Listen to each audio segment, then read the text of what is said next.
this is the new ZRG 20mm sniper rifle in Warzone and Cold War, and today I want to find out where this thing fits. Whether it's going to dominate in the sniper rifle class and replace the Tundra or the HDR, or whether it's just going to be another average sniper rifle, a new toy for everyone to use until the next new thing comes along. So let's dive in and find out if this weapon is worth grinding for, or since you can buy it in the store, is it worth spending actual money on?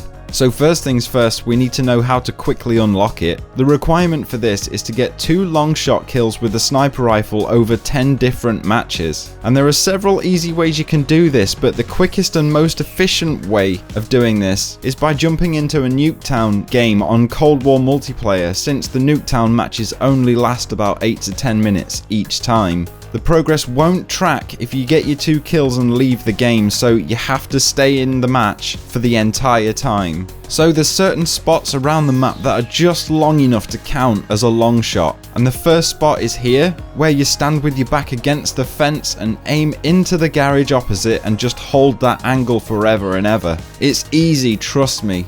Otherwise, you've obviously got Plunder, but it's going to take you a lot longer in Plunder because the matches are a lot longer and players are more spread out and have armor plates and things, so your best bet is to land on airport roof and shoot at players on Superstore and Storage Town. There's not much to this challenge really, so you should have this one unlocked in no time at all.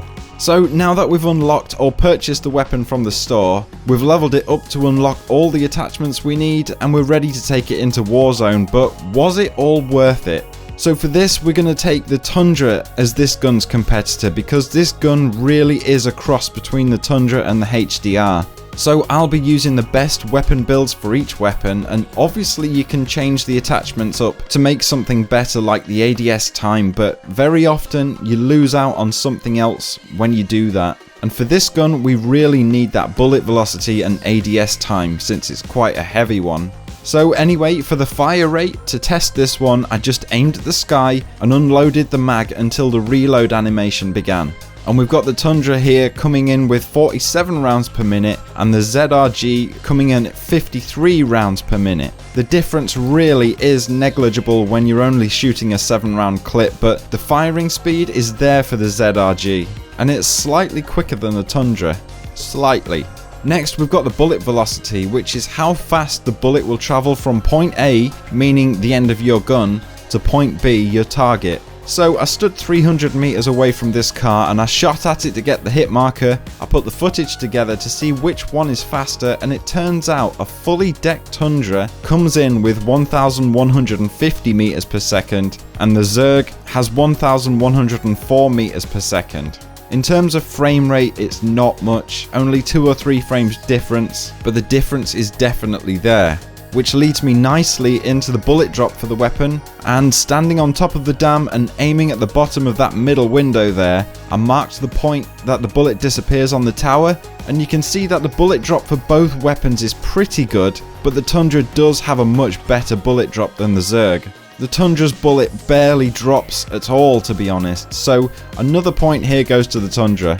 The ADS time on the ZRG is actually much quicker than the Tundra though, which makes a huge difference in Warzone. That is with the default scopes on both weapons. The ZRG coming in with 543 milliseconds and the Tundra coming in at 567 milliseconds. Although when you put in the 3, 4 or 5 times scopes on them, this is going to lower that ADS time by quite a bit. But don't forget, at the moment when you use the 4 times on the ZRG, you don't get the option to hold your breath. That is until they fix it, obviously, I suppose. There's a lot more zoom on the Tundra for the idle sway mechanic, so I had to zoom in on the ZRG scope here to match the Tundra zoom, but it looks like the Tundra does have a lot more sway than the ZRG. But this doesn't really mean much unless you're hard scoping a corner or a rooftop waiting for the peak. Generally what you'll do is you'll aim down sight, hold your breath, take your shot and move along. So for the damage it'll do, it's got a 1-shot headshot kill obviously, 3 shots to the chest and 3 shots to the extremities, which again is the same as the Tundra. All in all, it's looking like an average to high level weapon. It's not bad, it's just not the best sniper you can use in the game right now. So do I think this weapon is worth the unlock grind or paying actual real money for it? The answer is yes to the grind for the unlock, but no for the real money. This weapon is pretty good if you're sick of using the Tundra or the HDR all the time and just want to try something new, but in my opinion, it's not worth spending your actual money on.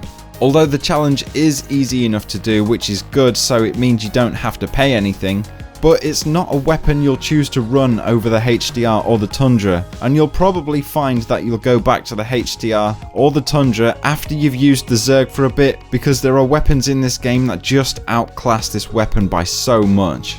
So if you've unlocked it and now need to grind for the best attachments, this is what you're going to be aiming for.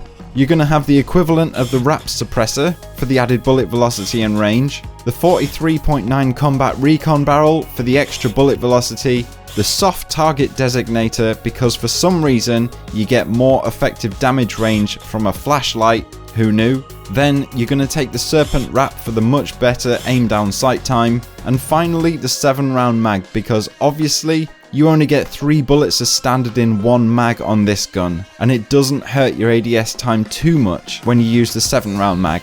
If you'd prefer to have no scope glint though, I'd recommend taking off the soft target designator for that, but that's entirely your choice. And that'll be you all set up to go. So there we are. I hope you found this video useful, and if you did, hit that like button, subscribe for more, and I'll see you all in the next one. Toodaloo!